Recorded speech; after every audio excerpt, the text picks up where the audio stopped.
Alright, welcome to the Panther Creek Programming Club's Python tutorial. This is Andrew Wang. Basically what I'm doing is I'll just run through your, basic functions and commands in Python, and then later, like maybe 1 or 2 weeks after this publishing date, we'll host some workshops so we can apply these functions and skills and then get some actual algorithmic practice. Alright, so your first function, print, pretty basic. This is basically needed for any problem, and it essentially just prints whatever you put in between the parentheses. So here we're printing hello world, pretty basic programming stuff. Alright, we're getting into integers and floats. So unlike other languages, you don't actually need to do anything to differentiate between integers and floats. They can interact just fine. Basically, if you want to make a float, you just put a decimal there. Otherwise, it's an integer. As you can see, line 1, we make an integer. Line 2, we make a float. Line 3 is an increment, so it's a plus equal, which says y is equal to y plus whatever value. So here y is equal to y plus 0.5, so now y is equal to 16. Print x plus y, so that's addition. Print x minus y, subtraction. Print y times x, multiplication. Print y divided by x, that's division. Print y, and then that's two division signs, so that's what's known as integer division. And what that does is it prints the quotient rounded down. So in this scenario, it's going to say, okay, 16 divided by 5 is like 3.2 or something. It's going to round that down and give you 3. And then y, percentage sign, so that's an operator known as modulus, which is abbreviated to mod. So y mod x just outputs the remainder when you divide it in. So 16 divided by 5, it's not a perfect division, so the remainder is 1. It's going to output 1. So those are your basic operations that you do with integers and floats. Next, we'll get into strings. So a string is basically data which is in between quotation marks or apostrophes. Either one works. Line 1, we say variable a is equal to apple. Line 2, we print a, so pretty basic, just use the print function on a variable, that's going to print out apple. Line 3, we use something called the length function. This returns the length of the string, so print len a, that's going to say, okay, what is the length of apple, so it's going to output 5. Number 4, we use a function called upper, which outputs the string variable in all uppercase, so this is going to print out apple, but all the letters are uppercase.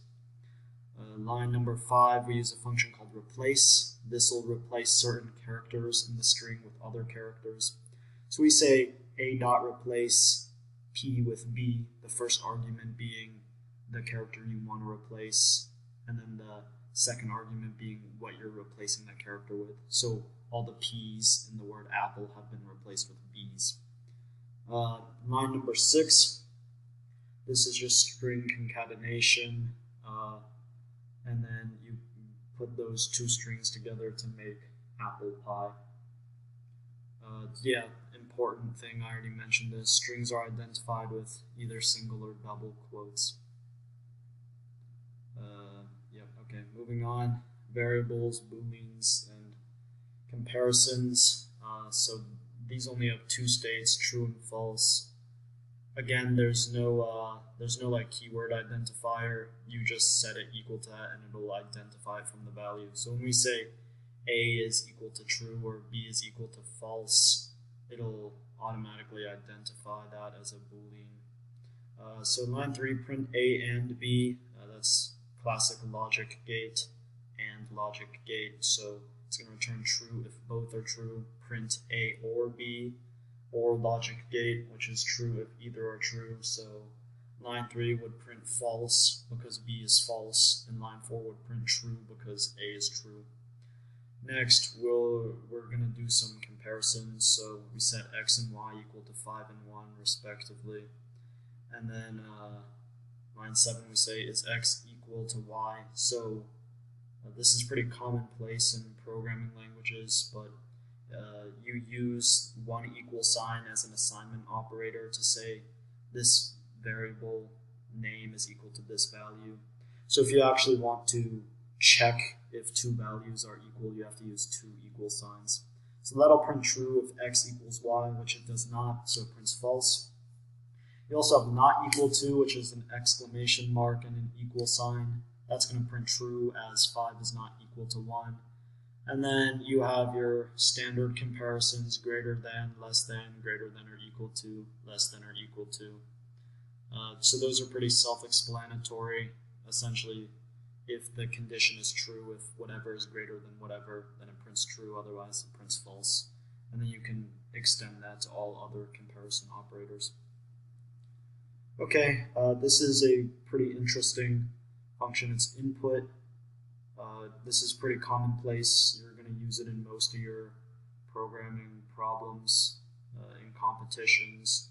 So it's just input, and then you put what you want the console to prompt for input in between the parentheses. So line 1, we say name is equal to input, what is your name? So it's going to print out what is your name, and then you have to type something and hit enter, and then it assigns that value that you typed in to the variable name. So the important part of input is that your default value is going to be a string. So let's say you're inputting a number, you can't do any operations with it until you convert it to an integer or some sort of a float. Sorry. And then line 2, again, it's essentially a print statement as a string concatenation. So your name is plus the variable name, so it just prints your name out to you. If-else statement, pretty classical stuff again. Basically, you just do some code if a condition is true, otherwise you run some other code. So I'll run through the example here for those unfamiliar with it. We set x equal to 3 and y equal to 5 if x is equal to y. So again, remember that the two equal signs is a comparison. Is it equal to y? So then the code below that if is going to run if that's why it's called a if statement. But if x is equal to y, it's going to run. It's going to print x is equal to y. Else if, this is essentially another condition that'll run if the first condition is false. Else if x is greater than or equal to y, then you're printing x is greater than y. Basically, it's like you just read from the top down, and then the first thing that pops true, you just don't read anything underneath it in the if statement. And so because this is not true, you continue to the else statement, which just prints out x is less than y. Okay, next, loops. This is pretty important. You obviously don't want to just write the same code like 10 or 20 times. So there's two primary kinds of loops in Python. You have a while loop and then a for loop. So a while loop makes a comparison, and then a for loop iterates through a range. So in this example, we have x equal to 3 while x is less than 10. So as long as the condition of x being less than 10 is true, the loop executes, so it prints x. Now this is actually an example of a bad loop because there's no breakout condition. We're not changing anything to x, so x is less than 10 is going to remain true forever. And you don't want that when you do while loops, because that's just going to cause your program to freeze up and then it won't finish because it's stuck in the loop. Okay, next example is a for loop. So the for loop iterates. In this example, we're iterating through a list. A list is just a collection of objects. So we say list D is equal to 3 elements, A, B, and C. The elements are separated by commas. And you say for I in D, so we're making a variable called I, and then we're saying for each I in D, so for each element in D. Thus, the loop is iterating through list D. you're printing out I. So it's going to print A, B, C, and then it's done with the list. All right, next you have x equal to 3. Here we're using a range function, so it says it goes from one value to the other value. It says for I in range 0 to x, x being 3, it's going to say assign I to each value in the range function, so 0, 1, and then 2, because the range function is not conclusive from the right, so it doesn't include 3. It'll go 0, 1, and then 2, and then that's your for loop. All right, lists. This probably should have been placed earlier in the PowerPoint, but I guess better late than never. Letters. Essentially, a list is a collection of objects, as I mentioned earlier. So here we have list letters A, B, C, and D. We're using a print function here. You reference the elements of a list by index number, the first index number being 0. So right here, A is equal to 0, B is equal to 1, C is index 2, and D is index 3. So we're printing letters index 0, it's going to print A. You can also reference it backwards in a backwards manner. So you could say print letters of -1, that takes the last one.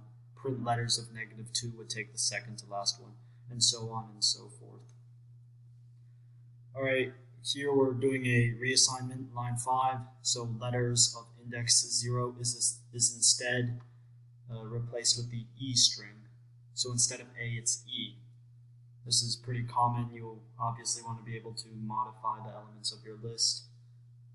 So again, we're printing out the whole list, but this time instead of A, B, C, D, it's E, B, C, D. Print length letters. Again, we're using the length function here, but here we're printing out the number of elements in a list. Letters.pop, so the pop function was going to take out an element of a list at a certain index.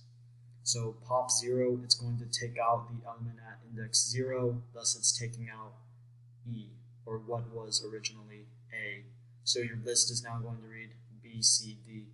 You want to be careful when you use this function in loops, because it's going to mess with your list length, and then eventually you might get an error if your loop runs long enough to the point where you don't have an element at that index.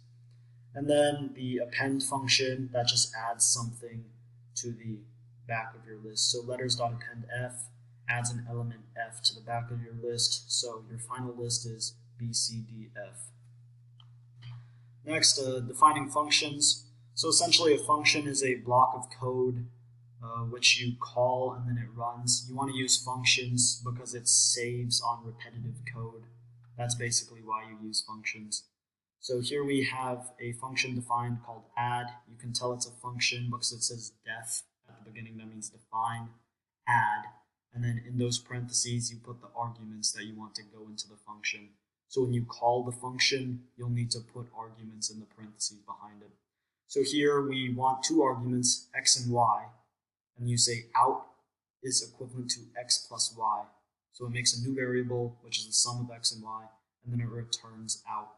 So the return statement is what it's putting back out. Now we're going to run the function. So we say x is equal to 3, y is equal to 5, and then we call the add function. Now here you see we're putting in two arguments, x and y. Now these don't necessarily need to be the same names. What you have up here in your definition of the function is what the variables are going to be called inside the function. So x and y here is referenced as x and y here, but they don't necessarily need to be the variable names in lines 5 and 6. So we're calling the add function for x and y. It's going to say, okay, out is equal to x plus y, out is equal to 3 plus 5, return out. So we're printing that. When it returns out, it's 8, so we're printing out 8. Okay, that's the end of the tutorial. We didn't go into anything too deep, but if you have questions, you can feel free to ask me in the comments or something. All right, that's it. See ya.